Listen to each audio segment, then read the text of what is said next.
ألا بذكر الله تطمئن القلوب۔ جی السلام علیکم ورحمۃ اللہ، میں ہوں آپ کا ہوسٹ یاسین معاذ اور آپ دیکھ رہے ہیں ہمارا چینل 100 وظائف۔ Today we are reacting about the video of فضیلت الشیخ عثمان یزمانی حافظہ اللہ، جن کا موضوع ہے کہ کیا بغیر اجازت کے شرعی وظائف کیے جا سکتے ہیں؟ تو آئیے ان کے بیان کو سنتے ہیں۔ ایک مریض نے مجھے بتایا کہ عثمان بھائی سورۃ البقرہ کی میں نے 1 مہینہ تلاوت کی، میرے گھر میں فائدہ ہونے کی بجائے نقصان ہونا شروع ہو گیا، مجھے جلد کے مسائل ہونا شروع ہوئے، میرے معاملات خراب ہونا شروع ہو گئے۔ ایک معالج کے پاس میں گیا، اس نے بتایا کہ سورۃ البقرہ آپ نے بیسیکلی بغیر اجازت کے پڑھی ہے، اگر آپ کوئی بھی وظیفہ اجازت کے بغیر کرتے ہیں فائدہ ہونے کی بجائے نقصان ہوگا۔ تو آج ہم اس ٹاپک پر بات کریں گے کہ ہم بغیر اجازت کے اگر وظیفہ کریں تو کیا فائدہ ہونے کی بجائے نقصان ہو جاتا ہے، اس کی حقیقت کیا ہے، اگر آپ بغیر اجازت کے وظیفہ کر رہے ہیں۔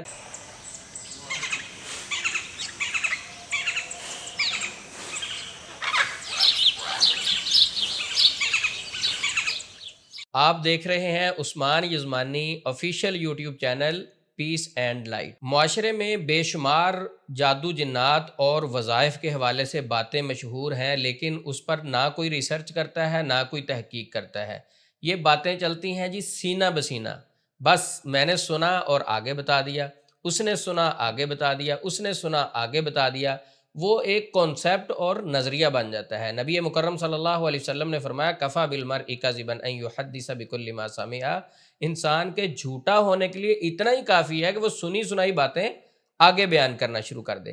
تو یہ جو وظائف کے حوالے سے معاشرے میں باتیں مشہور ہیں کہ اگر آپ اجازت کے بغیر وظیفہ کریں گے تو فائدہ ہونے کی بجائے نقصان ہوگا، تو سب سے پہلے اس کانسیپٹ کو سمجھیں۔ وظائف 2 قسم کے ہیں، ایک وہ وظیفہ جو 100% شریعت سے ہے، اسلام سے ہے، اس کی اجازت لینے کی ضرورت نہیں ہے۔ کیوں؟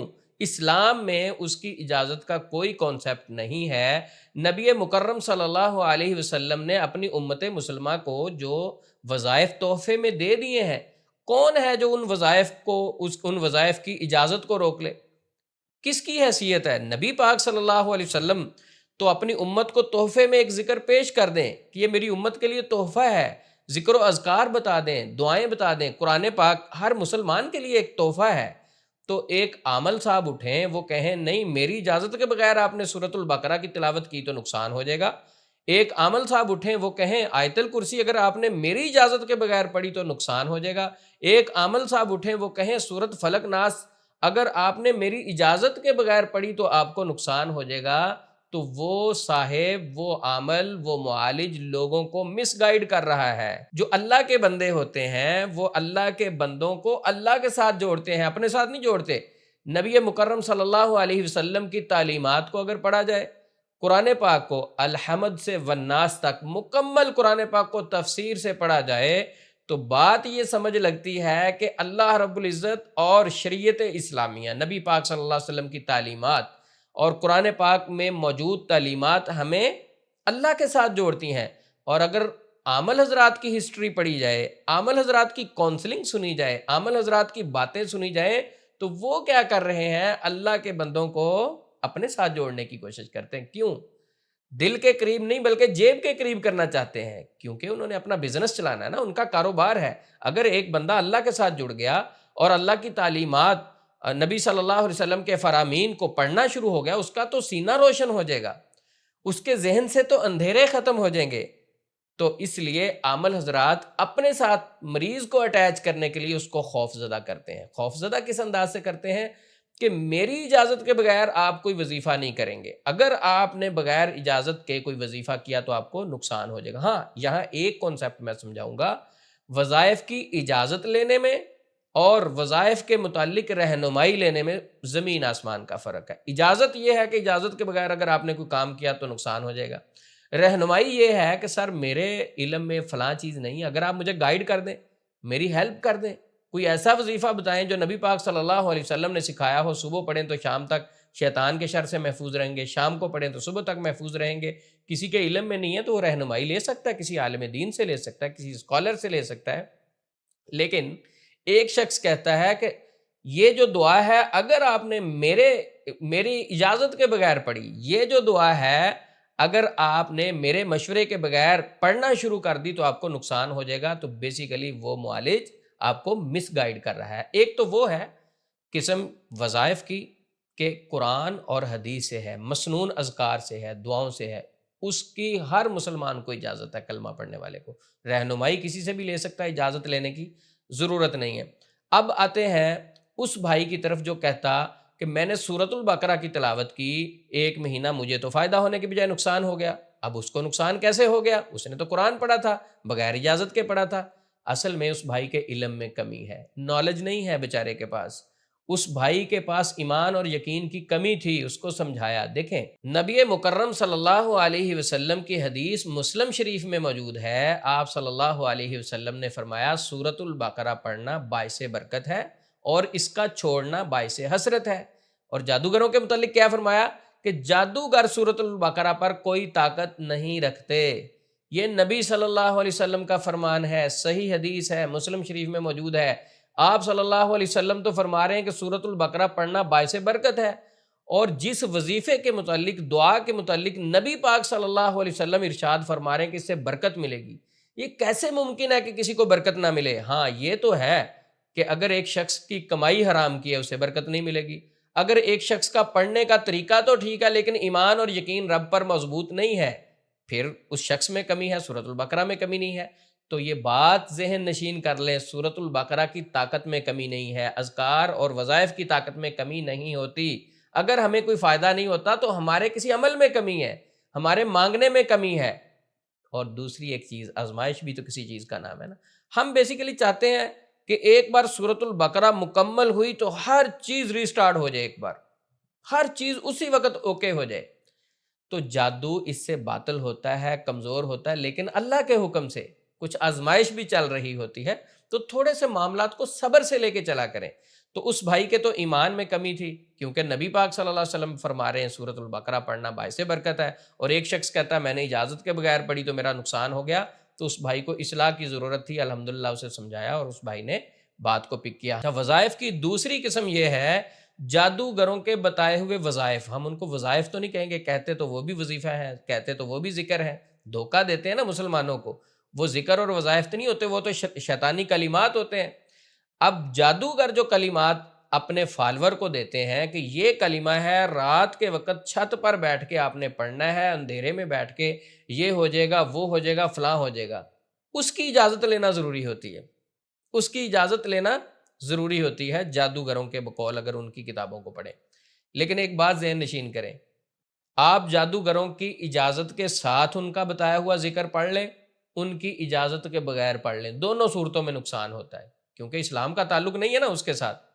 اگر آپ اجازت سے جادوگر کا بتایا ہوا کلام پڑھیں گے تب بھی آپ کے لیے نقصان دہ ہے، اگر بغیر اجازت کے پڑھیں گے تب بھی نقصان دہ ہے۔ فائدہ کس کا ہے؟ صرف اس ذکر اور وظیفے کا فائدہ ہے جو ہمیں اسلام نے دیا ہے۔ جادوگروں کی سکھائی ہوئی چیز میں کس طرح فائدہ ہو سکتا ہے؟ جادوگر تو دشمن ہے ہمارا، وہ تو شیطان کا ساتھی ہے، ابلیس کا دوست ہے، وہ کس طرح کسی کا فائدہ کر سکتا ہے؟ شیطان ابلیس کسی کا فائدہ کبھی نہیں کر سکتا، اس کے مزاج میں ہی نہیں ہے یہ چیز۔ ہمارے باپ آدم علیہ السلام سے حسد کس نے کیا تھا؟ ابلیس نے کیا تھا نا، تو اب اس کی اولاد کا کیسے بھلا کرے گا؟ تو وہ دھوکہ دیتا ہے۔ تو یہاں بات سمجھنے کی جو ہے کہ جادوگروں کا جو بتایا ہوا وظیفہ، انہوں نے یہ کانسیپٹ پھیلایا اور قرآن پاک سے امت مسلمہ کو دور کرنے کی کوشش کی، ذکر و اذکار سے دور کرنے کی کوشش کی۔ انہوں نے کہا کہ اگر یہ ڈائریکٹ اللہ سے بات کریں گے، ڈائریکٹ اللہ سے مانگنا شروع کر دیں گے، جادوگر کے پاس کوئی آئے گا نہیں، جادوگر کی کوئی بات نہیں سنے گا، تو اس کی روزی روٹی کیسی چلے گی؟ تو اس لیے ان بندوں کو اپنے ساتھ جوڑنے کی کوشش کرتے ہیں۔ جادوگروں کے متعلق آپ کو تو علم ہوگا، نبی صلی اللہ علیہ وسلم نے کیا فرمایا، ان کے پاس جانا، ان کی بات کی تصدیق کرنا، ان کی باتوں پہ یقین کرنا۔ آپ جانتے ہیں، اس حدیث کو آپ نے سنا ہے، نبی صلی اللہ علیہ وسلم نے فرمایا من اتا کاہنا او عرافا، جو کسی کاہن اور عراف کے پاس گیا، فصدقہ بما یقول، کاہن اور عراف نے جو باتیں کی، جو اس کو گائیڈ کیا، جو سمجھایا، جو بھی ذکر دیا، اس کی تصدیق کر دی، فصدقہ بما یقول، کاہن کی باتوں کی تصدیق کر دی، اس نے پتہ کتنا بڑا جرم کیا؟ فقد کفر بما انزل علی محمد صلی اللہ علیہ وسلم، اس نے تو شریعت اسلامیہ کا انکار کر دیا۔ اور جس بندے کا شریعت اسلامیہ سے تعلق نہیں ہے اس سے ہم ذکر اور وظیفہ کرنے کی اجازت کیوں لیں؟ اس کے پاس جائیں ہی کیوں؟ جس کے پاس جانا جرم ہے اس کا لیا ہوا وظیفہ کرنا بھی جرم ہے۔ جس کے پاس جانا جرم ہے اس سے ہم اجازت کیوں لیں؟ زیادہ تر کانسیپٹ جو معاشرے میں پھیلائے گئے ہیں وہ جادوگروں کی طرف سے ہیں، تو جادوگروں کے نظریات کو ہم نے فالو نہیں کرنا، جادوگروں کی تعلیمات کو ہم نے فالو نہیں کرنا۔ ہم نے کیا فالو کرنا ہے؟ ہم نے کلمہ پڑھا ہے، لا الہ الا اللہ محمد رسول اللہ پڑھنے کے بعد ہم نے وعدہ کیا ہے۔ کیا وعدہ کیا ہے؟ کہ ہم اللہ اور اس کے رسول کی بات مانیں گے۔ جہاں اللہ اور اس کے رسول کا حکم آ جائے گا سب سے پہلے ہمارے لیے یہ ہے، ہمارے والدین کی بات ہو، ہمارے ماں باپ کی بات ہو، ہمارے بڑوں کی بات ہو، سارے بڑے کائنات کے ایک طرف، نبی مکرم صلی اللہ علیہ وسلم کا ارشاد گرامی ایک طرف، ہم نبی پاک صلی اللہ علیہ وسلم کے ارشاد گرامی کو جب اپنے سینے کے ساتھ لگائیں گے تو انشاءاللہ سینے میں ٹھنڈک محسوس ہوگی۔ جب ہم نبی پاک صلی اللہ علیہ وسلم کی تعلیمات سے دور جائیں گے پھر سینے سے جو پہلے موجود ٹھنڈک ہے وہ بھی ختم ہو جائے گی۔ تو دین سے دوری، جب بھی آپ کے ذہن میں، آپ کے نظریات میں شیطانی اثرات آتے ہیں، دین سے دوری آتی ہے تو فوری شیطان حملہ آور ہوتا ہے۔ آپ کی کم علمی کو دیکھ کے شیطان حملہ آور ہوتا ہے، آپ کے نالج اگر آپ کے پاس کم ہے، تعلیم نہیں ہے، آپ کے پاس اویئرنس نہیں ہے، پھر جادوگر آپ کو ٹریپ کرتے ہیں۔ تو میں آخر پہ یہ نصیحت کرتا ہوں، سب سے پہلے مسنون اذکار، دعائیں، آیت الکرسی، سورۃ البقرہ، قرآن پاک کی تلاوت، جتنے بھی مسنون اذکار ہیں کسی سے کوئی اجازت لینے کی ضرورت نہیں ہے۔ اگر کوئی شخص آپ کو اپنے تجربے سے قرآن پاک سے گائیڈ کرتا ہے کہ آپ فلاں سورت پڑھیں، فلاں پڑھیں، آپ سورت مریم پانی پہ دم کر کے پئیں، آپ سورت طٰہٰ پانی پہ دم کر کے پئیں، تو اس کی بھی اجازت لینا ضروری نہیں، وہ اس کا ایکسپیرینس ہے۔ پورا قرآن پاک ایک سمندر ہے، اس سے کوئی بھی مسلمان فائدہ اٹھا سکتا ہے، تو لہٰذا شرعی وظیفے کی اجازت لینے کی کوئی ضرورت نہیں ہے، اور نہ کوئی اس وظیفے کی اجازت کو روک سکتا ہے، کیونکہ نبی پاک صلی اللہ علیہ وسلم نے یہ تمام مسلمانوں کے لیے تحفہ دیا۔ ہر کلمہ پڑھنے والا قرآن پاک کی تلاوت بھی کر سکتا ہے، وظائف بھی کر سکتا ہے، ذکر و اذکار بھی کر سکتا ہے، اور اس کے فائدے بھی سمیٹ سکتا ہے۔